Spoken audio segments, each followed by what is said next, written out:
If you've been thinking about buying an electric car, I have some news that's going to change everything.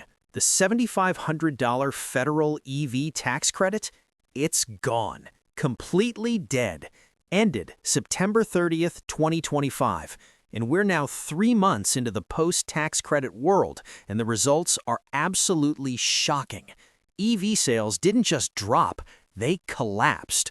We're talking nearly 50% decline in some months. Tesla just lost its crown as the world's top EV maker. Ford, GM, and other automakers are canceling EV models left and right. And if you're in the market for a car right now, whether electric or gas, this affects you more than you think. Today, I'm going to explain exactly what happened, show you the real data from October, November, and December 2025, tell you what's happening to EV prices right now in January 2026, and most importantly, help you figure out if buying an EV still makes sense without that $7,500 credit, because the car market just changed dramatically, and you need to know the truth. Let's dive in. All right, let's start with what actually happened. The $7,500 federal EV tax credit was created back in 2022 as part of the Inflation Reduction Act under the Biden administration. The goal was simple: make electric vehicles more affordable so more Americans would buy them. If you bought a qualifying new EV, you could claim up to $7,500 off your taxes. If you bought a used EV, you could get $4,000. And starting in 2024, dealers could even apply this credit at the point of sale, meaning you got the discount immediately instead of waiting until tax season. This was huge for EV adoption. It made a $50,000 electric car feel like a $42,500 car. That's a meaningful difference for most families. But then, Trump won the 2024 election, and Republicans took control of Congress. Trump had campaigned on ending what he called the EV mandate. He wanted to boost oil and gas production, support traditional automakers, and cut government spending. So in July 2025, Trump signed the One Big Beautiful Bill Act, and buried in that massive spending bill was the end of the EV tax credit. The new deadline? September 30th, 2025.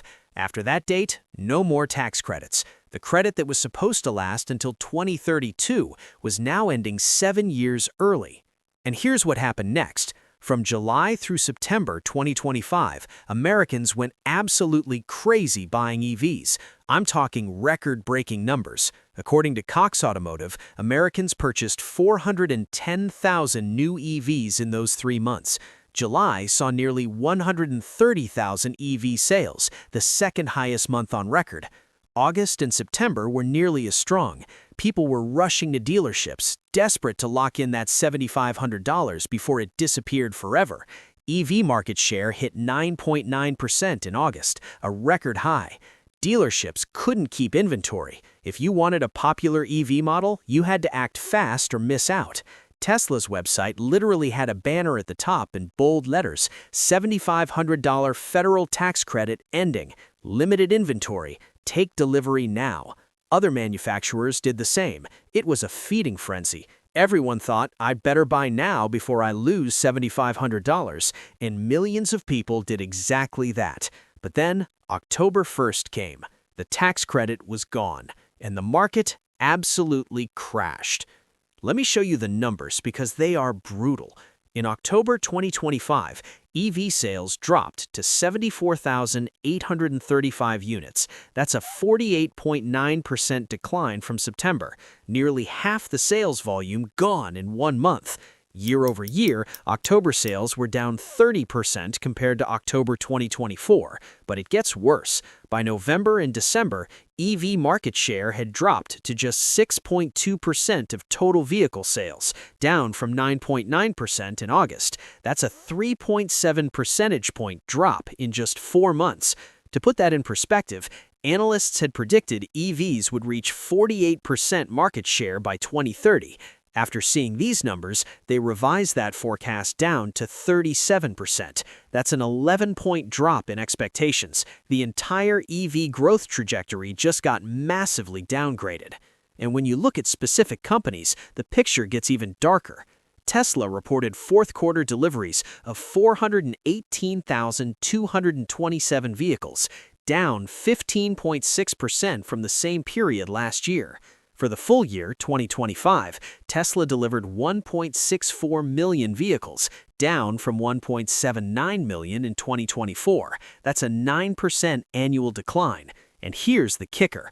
Tesla just lost its title as the world's top EV maker. For the first time ever, China's BYD outsold Tesla, delivering 2.26 million vehicles in 2025.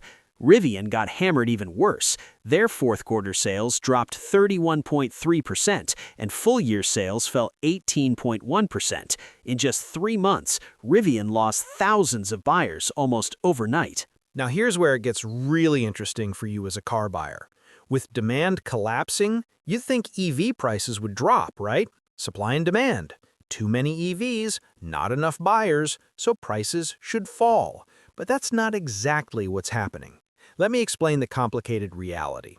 First, sticker prices have stayed mostly the same or even gone up slightly.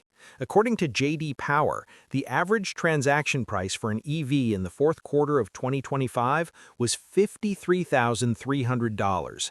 That's nearly $6,000 higher than a year earlier. So on paper, EVs are getting more expensive, not cheaper. But here's the twist. Manufacturers are now offering massive discounts and incentives to move inventory. They have to. Without the tax credit, nobody's buying at full price. Hyundai slashed pricing on the 2026 Ioniq 5 by up to $9,800. BMW is offering $7,500 off leased EVs. Ford, Nissan, Volkswagen, and Chevrolet have all rolled out similar deals.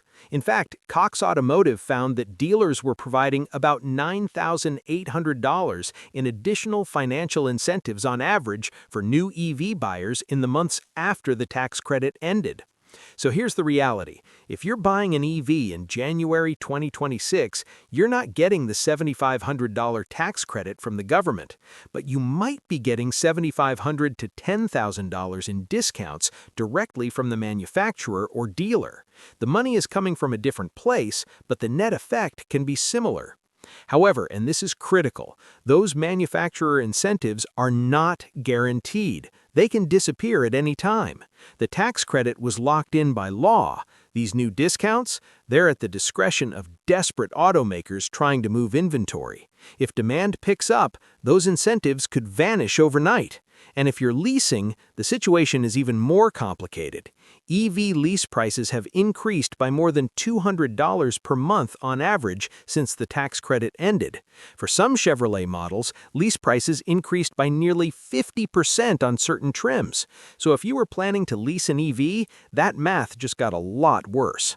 Now let's talk about what's happening to the EV industry itself, because this is important context for understanding whether you should buy an EV right now. Automakers are hitting the brakes hard on electrification. Ford announced in December 2025 that it's taking a $19.5 billion write-down as part of a major pivot away from EVs. They discontinued the all-electric F-150 Lightning production and scrapped plans for an electric commercial van and full-size truck that were supposed to launch in 2028. They're also dissolving a joint venture with Korean battery partner SK On and converting EV battery plants to make stationary energy storage products instead. In other words, Ford looked at the post-tax credit market and said, "We're out." General Motors took a $1.6 billion hit related to its own EV pivot. They canceled plans to build electric pickups at their Orion assembly plant in Michigan, reduced battery module assembly capacity, ended development of hydrogen fuel cell technology, and stopped production of electric delivery vans. Acura killed its ZDX SUV after just one model year. These are not small adjustments, these are full-scale retreats from electrification. Stellantis brought back the Hemi V8 gas engine and called it a Ram-demption in their advertising. That tells you everything you need to know about where they think the market is heading. And it's not just American companies. The entire global EV landscape is shifting. With US EV sales down, Chinese EV makers like BYD are dominating. BYD's sales outside China climbed to 1 million vehicles in 2025, up 150% from 2024. They're planning to sell up to 1.6 million vehicles outside China in 2026. Meanwhile, American and European automakers are losing ground. Tesla's market share is shrinking in Europe. Traditional automakers are scaling back their ambitious electrification timelines.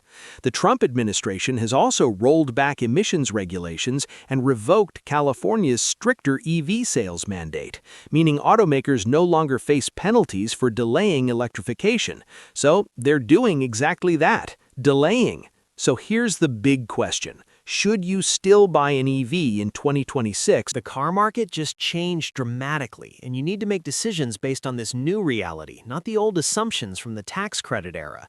The EV revolution isn't over, but it's definitely hitting a major speed bump.